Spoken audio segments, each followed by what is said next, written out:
Good morning, Facebook family, or whoever's watching this. I just have a question for you this morning.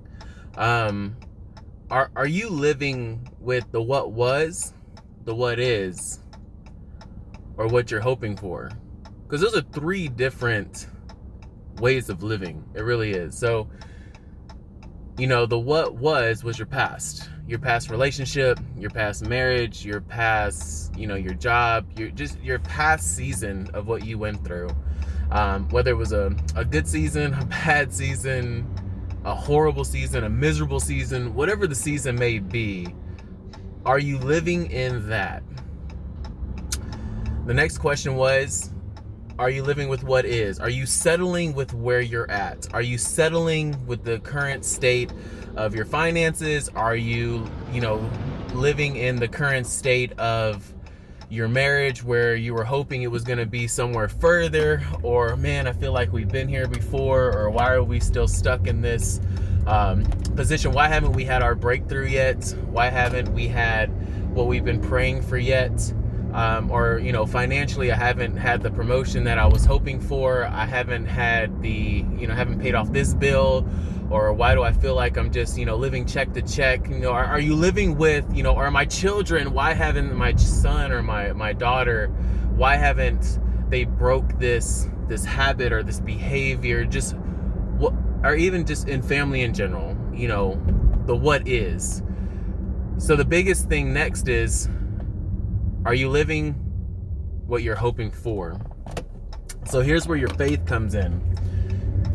The Bible tells you to call it as you see it. Pray for it in existence. Speak life into your situation. See, the biggest thing about the first two is it's a decision to be made. You're deciding whether you want to live in that past and bring it over to the new. You want to hold on to what you're going through, and you don't want to say, hey, God, I give it to you. This is yours to have. This is yours for the taking. I know you are everything, and it's in your timing. Man, I remember I heard somebody on here, and it hits things on the head.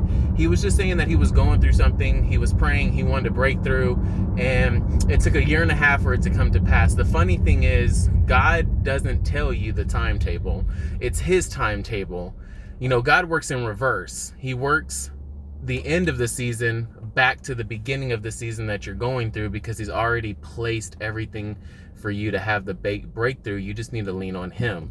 Your faith is truly, truly everything. Like, you have to believe in your heart that he is the one who's going to get you through. He is the one that's going to have the breakthrough for you. And I promise you he will. In this transition of us moving from Texas to Washington, I cannot tell you how much he's broken through, and he showed up and he showed out. Like, I wish I had enough time to tell everyone that.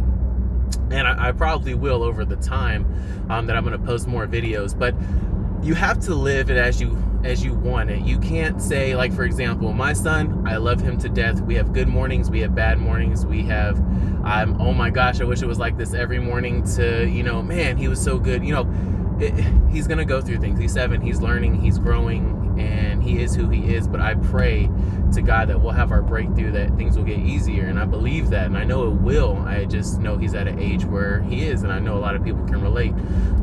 But you have to call it as your is. If your decision to live in the what is or the what was, that is your decision. That is your ultimate decision. It's easy to say, oh, we've been like this forever. It's never going to change. Oh, I've always lived check to check. It's never going to change. That's a decision that you're making. You are handcuffing your God to what he can't do, because you're talking basically death into your situation. I promise you, he can do more exceedingly abundantly than we have ever imagined. I've seen that personally. I've seen that in what I'm going through now. But you have to let him do him. You have to let God be God and only allow him to do what he can do. And he can do more than you can do. I promise that.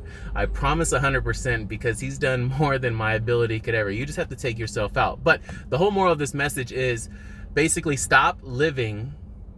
You have a choice. You have a choice, and you can change it today.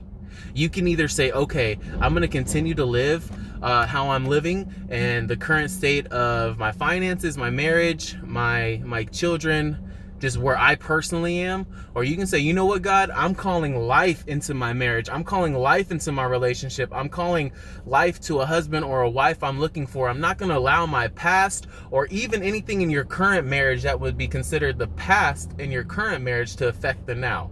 It's all about us. It's all about us now believing God will change things. Let him show up and show out in your life.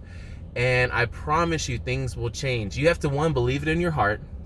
If it's your finances, and either you're married or you're single, just take time out, pray to him. Tithing, I'll talk about that as well in a different message, but give your tithe. I promise you, I've tithed and I've not tithed, and I've seen a big difference. It's not about the money, it's about the obedience and the sacrifice of your tithe and your offering. Remember that it's not the amount, it's the size of the sacrifice. Two, if it's your children, pray over your children, pray over their room, pray over them while they're sleeping, pray with them in the mornings, in the afternoon, in the evening. Just pray over them and with them. Show them how to pray. Show them what it can do. You know, every night I've been reading the Bible to my son, and we're taking this journey. You know, Pastor Mark always told me, if you really want to know Jesus, read the gospel. And that's what we're doing. And I'm learning so much about Jesus. It's amazing. So that's one big suggestion to everyone. But call it as you want it, not as you see it or what you saw. Let God be God, and let God be big, and let him do him. Because he knows the best thing for you. He knows what you need, when you need it, and how you need it. Just pray to him and believe in it. If you're married, pray together. 2 or more together, God is in the midst with you.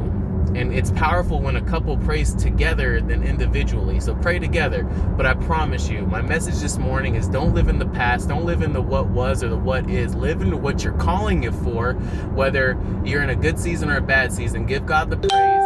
Just start praying for how you want things to end up, how things are going to be better. Call it. God is listening to your heart. God will listen, and if he's in agreement, he'll be in agreement with you. Just pray to him. So that is my message this morning to everyone. Sorry about the camera angle, just driving, but God just really put it on my heart. I plan on having more of these to come, but just pray, give it to him, trust him, let him show up and show out in your life. And that's my message for you this morning. Have a great week.